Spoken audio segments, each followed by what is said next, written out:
On October 22nd, Nestor Hernandez walked into Methodist Hospital, Dallas. Police say the four-time convicted felon was on parole and wearing an ankle monitor when he went into his girlfriend's hospital room. She had just given birth to his baby. Police say he told her he was going to kill her and whoever walked in through the door.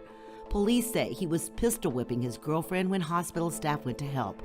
We met up with her recently and she spoke exclusively to us, but asked we not show her face or use her name. Were you surprised that he did what he did? Yeah, a lot. She would not talk about the shooting, but did tell us she was horrified when she says Hernandez shot caseworker Jacqueline Paqua, who had walked into the room. You're about to see body camera footage of that moment. It is disturbing.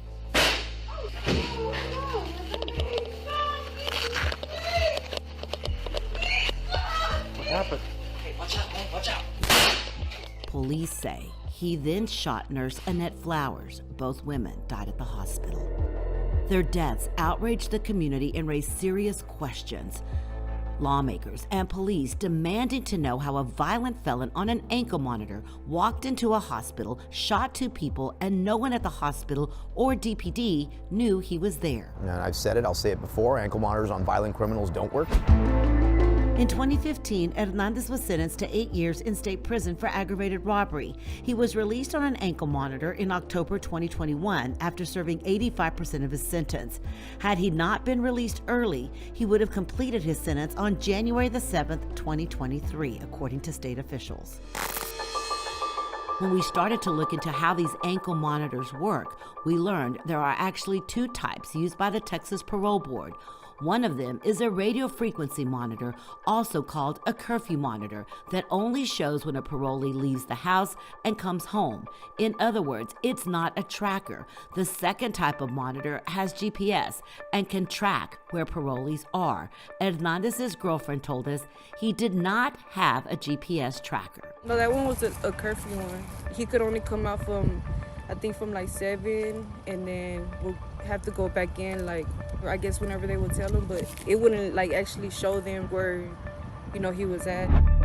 A report done by Texas prison and parole officials and released by Governor Greg Abbott's office on the investigation confirms he was on a curfew monitor, and the electronic monitor notifies a parole officer if he is not at his residence during prearranged time period. The monitor does not track movement. The report says Hernandez had 6 ankle monitor violations. Whenever he would violate it, they would just call him, and then he would just let them know, like, I was outside smoking a cigarette. They wouldn't go out there and just like actually check. They would just like call him and like, hey, why is the box beeping?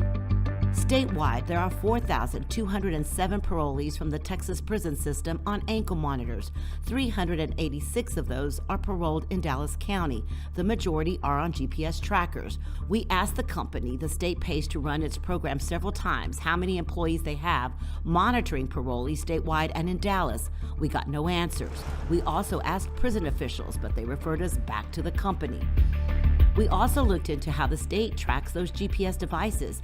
We found that even when a parolee has a full GPS tracker on their leg, that does not guarantee the state knows where they are or it's paying attention to individual tracking devices all the time. Just days after the Methodist shooting, Dallas police say this man, Zerick Jackson, was arrested in connection with the murder of Brian Dillard in Lake Highlands outside his ex-girlfriend's apartment. State officials confirm he was on a GPS ankle monitor under the most intensive supervision, yet records show he violated his monitoring 16 times by going to his ex-girlfriend's apartment when he did not have permission to be there. Yet the state report found his parole officer failed to check his GPS coordinates. On the Methodist Hospital case, on the day of the shooting, there was a warrant for Hernandez's arrest because his monitor showed he had violated curfew. State officials say the parole officer called him and showed he went to the hospital for the birth of his child, and the warrant was withdrawn. Hernandez was not arrested, and because he was wearing a curfew monitor, not a GPS tracker, authorities had no idea where he was until shots rang out on the labor and delivery unit. State Representative Rafael Anchia is outraged by the lack of supervision and accountability for people like Hernandez. I mean, he did everything you could possibly do to have parole revoked, yet the Board of Pardons and Paroles kept him out, did not put him back in jail, which they should have done. Relax. Time and time again, Hernandez violated his ankle monitor conditions. 5 months before the shooting, Carrollton police arrested him on a warrant for cutting off his ankle monitor. He spent 100 days in jail and was released right back into society.